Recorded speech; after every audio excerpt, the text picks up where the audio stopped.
आज के इस वीडियो में हम बात करने वाले हैं airport ground staff and cabin crew vacancy in Vistara airline. जी हाँ दोस्तों, विस्तारा एयरलाइन में बहुत सारी वैकेंसीज जो हैं वो निकली है, जिसके अंदर वो मेल और फीमेल दोनों कैंडिडेट्स को हायर कर रहे हैं। साथ ही साथ आप इंडिया की किसी भी सिटी से हैं, किसी भी स्टेट से हैं, आप इसके लिए डेफिनेटली अप्लाई कर सकते हैं। साथ ही साथ इसमें जो कुछ वैकेंसीज़ हैं दोस्तों, वो फ्रेशर लोगों के लिए भी निकली है। कुछ जो वैकेंसीज़ हैं वो एक्सपीरियंस लोगों के लिए निकली है। तो दोस्तों आगे इस वीडियो में मैं आपको जो विस्तारा एयरलाइन है उसकी ऑफिशियल वेबसाइट पर लेकर जाऊँगे और डिस्कस करेंगे कि इसके लिए आपके पास क्या क्या एजुकेशन क्वालिफिकेशन होना चाहिए, आपकी एज कितनी होनी चाहिए, क्या आपके पास एक्सपीरियंस होना ज़रूरी है, या एज अ फ्रेशर भी आप इन वैकेंसीज़ के लिए अप्लाई कर सकते हैं। तो दोस्तों इस वीडियो को ध्यान से देखें और अच्छे से समझने के लिए वीडियो को एंड तक जरूर देखें।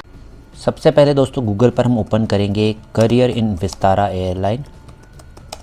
मेक श्योर करें कि आप जो विस्तारा है उसकी ऑफिशियल वेबसाइट ही खोलें, क्योंकि बहुत सारी फेक वेबसाइट्स भी होती है। ये आपके सामने अभी विस्तारा एयरलाइन का जो करियर पेज है वो ओपन हो गया है, जहाँ पर हम करंट वैकेंसीज़ जो आप देख सकते हैं यहाँ पर क्लिक करेंगे, करंट वैकेंसीज़।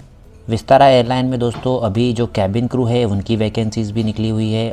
ग्राउंड स्टाफ में अलग अलग डिपार्टमेंट में, जैसे कि सिक्योरिटी डिपार्टमेंट में और कस्टमर सर्विस डिपार्टमेंट में, दोनों ही डिपार्टमेंट में इंटायर इंडिया में वैकेंसीज़ हैं। तो हम वन बाय वन चेक करेंगे। सबसे पहले हम चेक करेंगे जो कैबिन क्रू की वैकेंसीज़ हैं उनके लिए। यहाँ पर दोस्तों जो अभी कैबिन क्रू की वैकेंसीज़ हैं वो ओपन हो चुकी है। डिटेल्स में जानकारी के लिए हम यहाँ पर क्लिक करेंगे। जो टाटा शिया एयरलाइन है उसके अंदर कैबिन क्रू की जो वैकेंसीज़ हैं वो हैं, और यहाँ पर उन्होंने आपकी रिस्पॉन्सिबिलिटीज़ क्या क्या होगी, आपकी इन फ्लाइट सर्विस में ड्यूटीज़ एंड रिस्पॉन्सिबिलिटी क्या होगी, उनकी पूरी जानकारी दे रखी है। देखिए यहाँ पर जो फ्रेशर हैं और एक्सपीरियंस है दोनों ही लोग इसके लिए अप्लाई कर सकते हैं। जैसा कि आप देख सकते हैं, prior experience as a cabin crew is preferred, मतलब कंपलसरी नहीं है कि आपके पास एक्सपीरियंस होना ज़रूरी है। अगर हम क्वालिफिकेशन की बात करें तो मिनिमम क्वालिफिकेशन 10+2 यानी कि 12th पास होना चाहिए, और आपके जो मिनिमम स्कोर है 12th में वो 60% एंड अबाउ होने चाहिए। उसके अलावा क्या क्या एलिजिबिलिटी क्राइटेरिया यहाँ पर उन्होंने मेंशन कर रखा है। इंडियन नेशनलिटीज़ होनी चाहिए, आपके पास वैलिड पासपोर्ट होना चाहिए, आपकी जो एज है वो मिनिमम 18 ईयर्स होनी चाहिए और मैक्सिमम 32 ईयर्स होनी चाहिए। आपकी जो हाइट है वहाँ पर मेंशन कर रखी है 155 centimetres for female and 170 centimetres for the male candidates. BMI जो आपकी रेंज है वो 18 से 22 के बीच में होनी चाहिए, और मेल के लिए 18 to 25 के बीच में होनी चाहिए।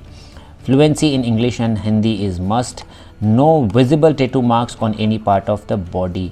अगर टैटू है तो चलेगा, लेकिन वो विजिबल नहीं होने चाहिए। लोकेशन इसकी बेंगलुरु है, मतलब ये बेंगलोर बेस के लिए कैबिन क्रू हायर कर रहे हैं। लेकिन आप किसी भी इंडिया की सिटी से, कहीं से भी है, आप इंडिया के किसी भी पार्ट से हैं, आप अप्लाई कर सकते हैं। आपको अप्लाई करने के लिए सिंपली यहाँ पर अप्लाई नाउ पर क्लिक करना होगा।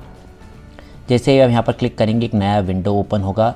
यहाँ पर आपको, अगर आपके पास अकाउंट है तो आप यहाँ पर उसकी डिटेल्स डाल सकते हैं। अगर आपके पास अकाउंट नहीं है तो यहाँ पर देखिए नॉट येट रजिस्टर्ड यूज़र, यहाँ पर आप क्रिएट एन अकाउंट पर क्लिक करेंगे, तब जाकर आपका जो नया अकाउंट है वो आपको यहाँ पर बनाना पड़ेगा, और उसके बाद में आप आपका जो रेज्यूम है और जो भी डिटेल्स वो मांगते हैं यहाँ पर अटैच कर सकते हैं। दोस्तों ये तो हो गई बेंगलोर बेस के लिए वैकेंसीज़ कैबिन क्रू की। अब यहाँ पर देखते हैं सेकंड कौन सा बेस है जहाँ के लिए वैकेंसीज़ हैं। सारी जो एजुकेशन क्वालिफिकेशन सब सेम है। यहाँ पर दिल्ली लोकेशन, यानी जो आपका बेस होगा आपको दिल्ली में रहकर विस्तारा के लिए काम करना पड़ेगा। तो दिल्ली एंड बेंगलोर ये दो जगह हैं जहाँ के लिए वैकेंसीज़ निकली है कैबिन क्रू के लिए। इसमें मेल और फीमेल दोनों कैंडिडेट्स अप्लाई कर सकते हैं। फ्रेशर और एक्सपीरियंस सभी लोग अप्लाई कर सकते हैं। आप इंडिया के किसी भी सिटी से हैं, किसी भी स्टेट से हैं, आप इसके लिए अप्लाई कर सकते हैं। इसके बाद में हम चेक करेंगे दोस्तों जो हमारी ग्राउंड स्टाफ की वैकेंसीज़ हैं उनके बारे में। इसके लिए आपको जाना पड़ेगा ग्राउंड सर्विसेज एंड सिक्योरिटी पे क्लिक करेंगे। दोस्तों विस्तारा एयरलाइन में जो एयरपोर्ट ग्राउंड स्टाफ है उनकी बहुत सारी वैकेंसीज़ निकली है, लेकिन मैं आपको बिना टाइम वेस्ट करे यहाँ पर बता दूँ दोस्तों कि ये जितनी भी वैकेंसीज़ हैं ये इसमें आप इंडिया की किसी भी सिटीज़ हैं, आप इसमें अप्लाई कर सकते हैं। लेकिन जो आपका बेस होगा जहाँ पर रहकर आपको काम करना पड़ेगा वो है दिल्ली, लेह, डिब्रूगढ़, इंदौर, गोवा, रायपुर, उदयपुर, पुणे, जम्मू एंड चेन्नई। इन सभी जगहों के लिए वैकेंसीज़ निकली है। लेकिन मैं आपको कोई जो गलत होप है वो देना नहीं चाहता दोस्तों, इसलिए जो विस्तारा एयरलाइन है इस बार फ्रेशर्स को बिल्कुल भी हायर नहीं कर रही है।